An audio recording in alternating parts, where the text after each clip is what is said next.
Olá, seguidores. Vamos para mais um vídeo de CA-CR11. Dessa vez um vídeo diferente dos outros, tá? Nos anteriores que eu venho fazendo, que eu venho trazendo aqui para vocês, eu estava trazendo novas repercussões, fatos novos. Agora eu vou focar em quem está perdido aqui nessa história, né? E também aqui um vídeo meio para quem está de fora, está pensando em fazer uma aposta em CA-CR11. Já que no preço atual acho que a gente está quase com 2% ao mês de dividend yield. Então deixa eu conferir isso aqui. Acho que com as quedas aqui essa terça-feira, ainda não. Pera aí, 68,77. Olha, acho que aqui no Google está desatualizado, tá? Acho que já está quase batendo nos 2% ao mês. Então, realmente valor bem elevado, né? Mas o mercado segue com receio de comprar mesmo assim.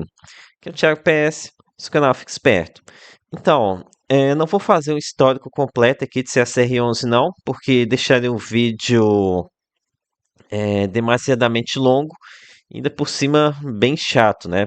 Enfim, aqui que eu vou falar aqui do histórico dele, ele está aqui no mercado desde 2020, aqui tá é mercado que um pouquinho antes ali da quarentena, né? E desde então se destacou pela consistência nos rendimentos. Se não estou enganado, tirando aqui no comecinho do vídeo, já está em vários anos aqui pagando 1,80 por cota ou mais do que isso, né? Que acho que desde 2022 nunca pagou menos do que 1,80 por cota. É, mas no começo aqui de CACR11 era muito mais difícil de se posicionar no fundo por conta da liquidez terrível. E o motivo dessa baixa liquidez é que inicialmente o fundo foi distribuído principalmente aqui para baixos clientes do Endbank.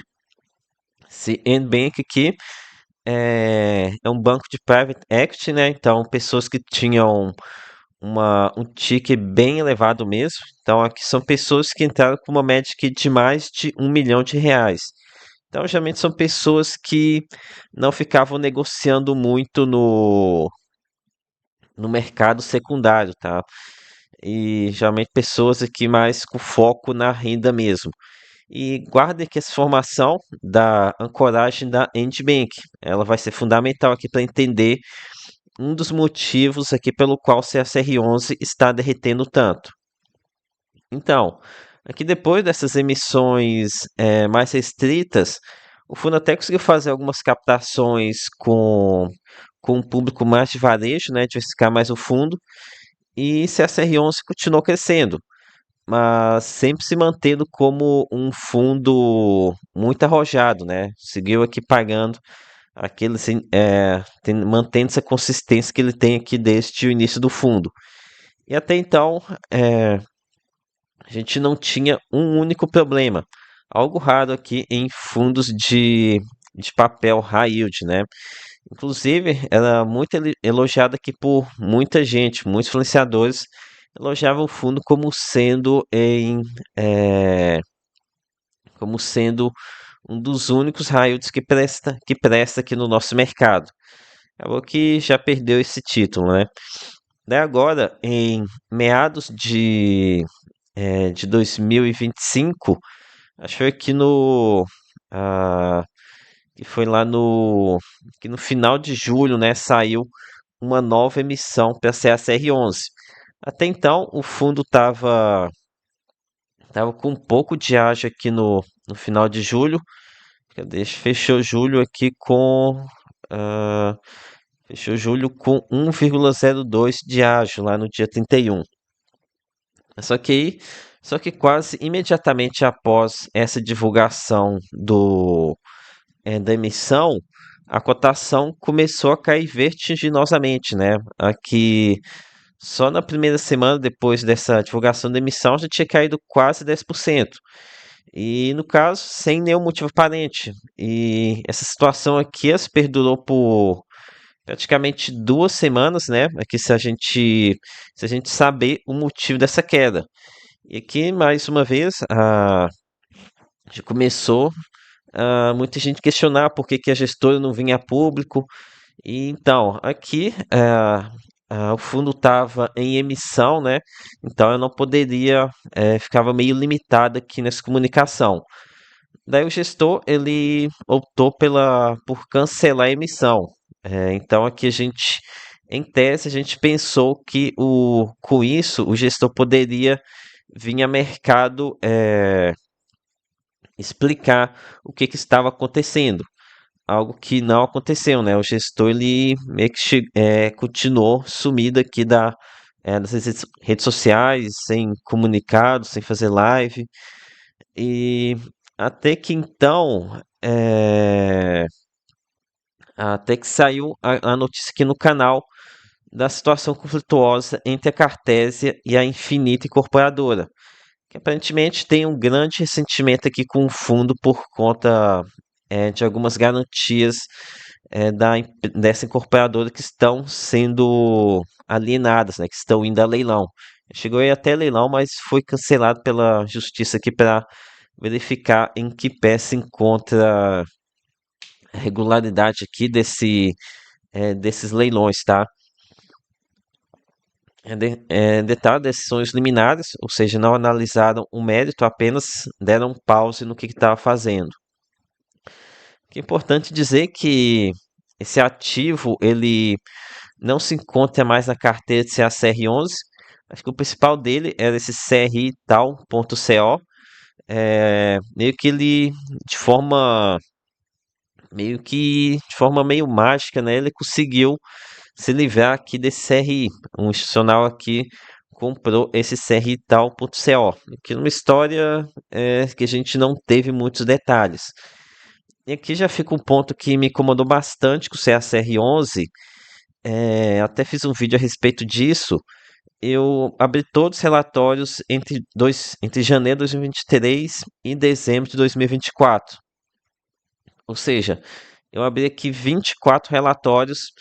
Em nenhum momento eu li algum fato aqui nenhum comunicado aqui sobre esse conflito entre a Cartesa, entre a CR11 e essa Infinita Incorporadora.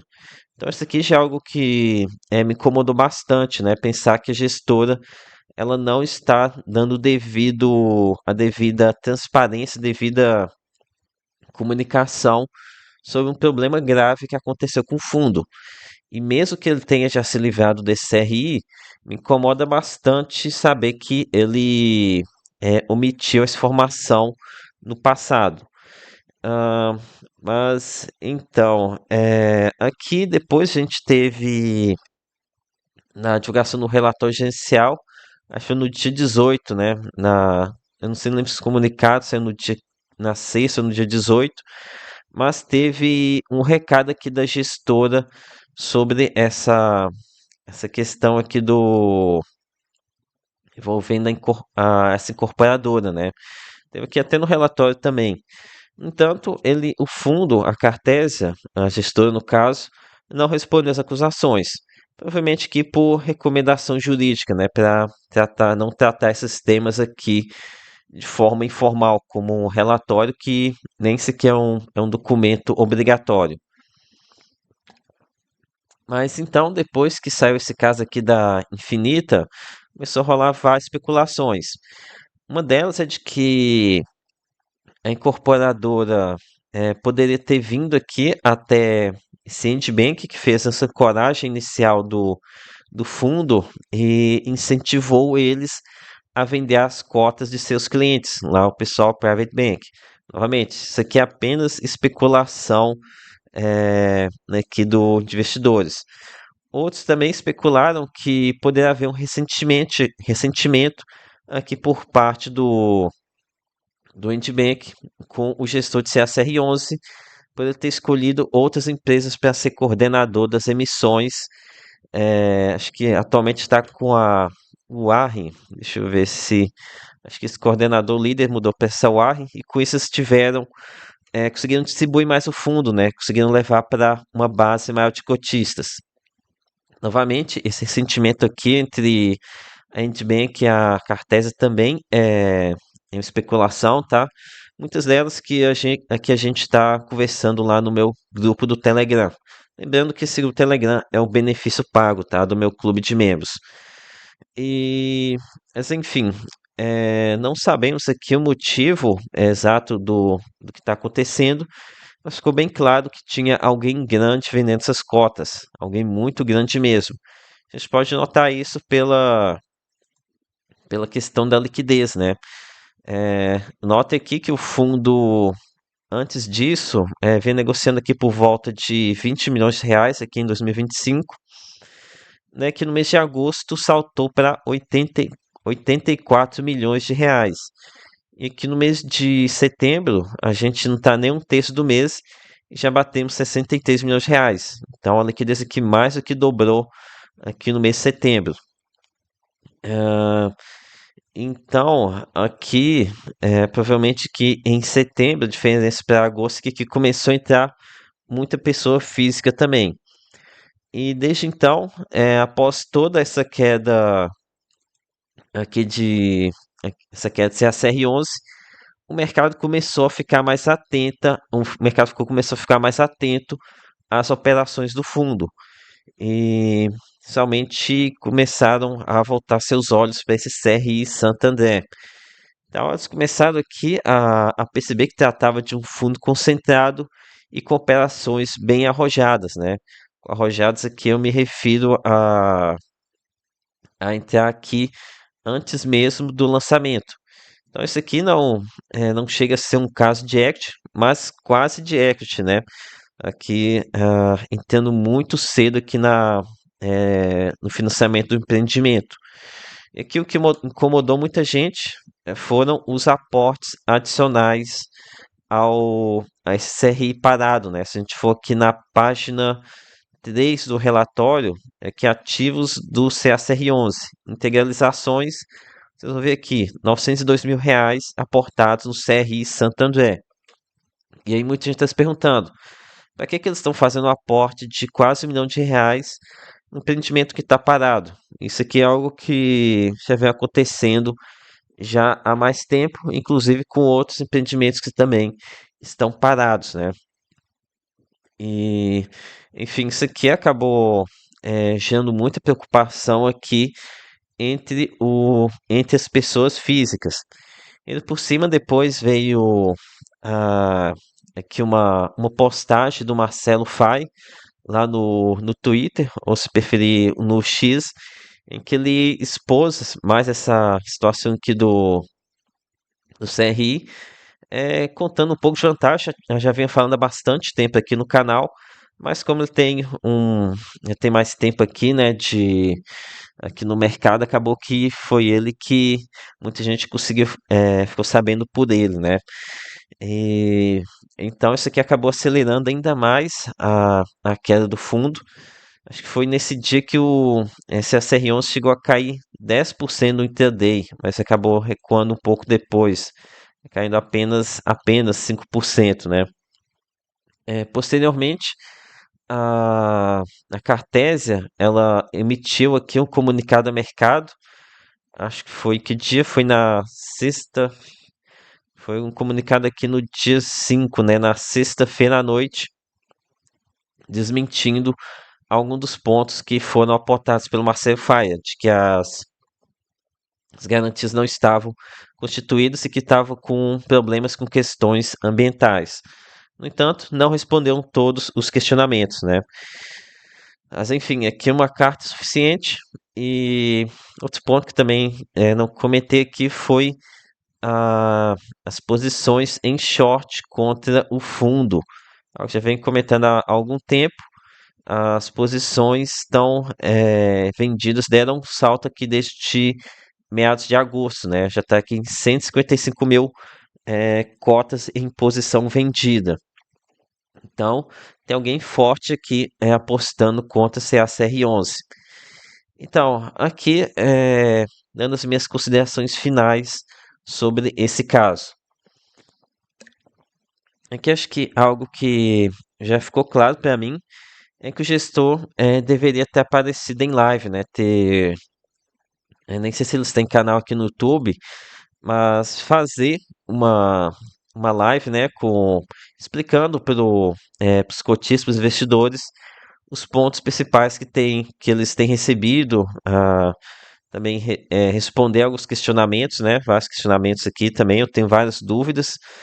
E que no caso que define incorporações, tudo bem, o jurídico deve ter indicado a não falar mais, mas não vejo por que eles não falarem sobre as operações do próprio fundo. Não sei se tem algum impedimento ainda por conta da emissão. Sei lá, para mim já deveria ter acontecido uma live aqui para esclarecer esses pontos. E, enfim, acho que o cotista ele meio que tá no mato sem cachorro, né? Completamente perdido aqui. Tem muita coisa que a gente não tem conhecimento, não tem respostas. Eu tento obter algumas informações, mas o que eu consigo, acho que não é suficiente para se tomar alguma decisão, né? Tem muita coisa aqui, como por exemplo, aonde estão os milhões de reais emprestados aqui para o CRI Santander? Essa daqui é a minha principal dúvida atualmente, né? Se isso aqui está num fundo de obras, se isso daqui já está no caixa da incorporadora. Então, é o tipo de coisa que mais me incomoda. Isso e a autoexposição à Cian Engenharia. Isso aqui eu até devo falar depois num vídeo à parte. Tem uma exposição de mais 50% em uma incorporadora, algo que incomoda bastante. Então foi isso, galera. Ah, o vídeo acabou alongando demais, mesmo assim acho que não deu para passar por tudo. Mesmo assim acho que é um bom começo aqui para quem tá de fora. Então é isso, galera. Peça seu like, se inscreva no canal. Lembre que nada aqui é recomendação de compra ou de venda. Até a próxima.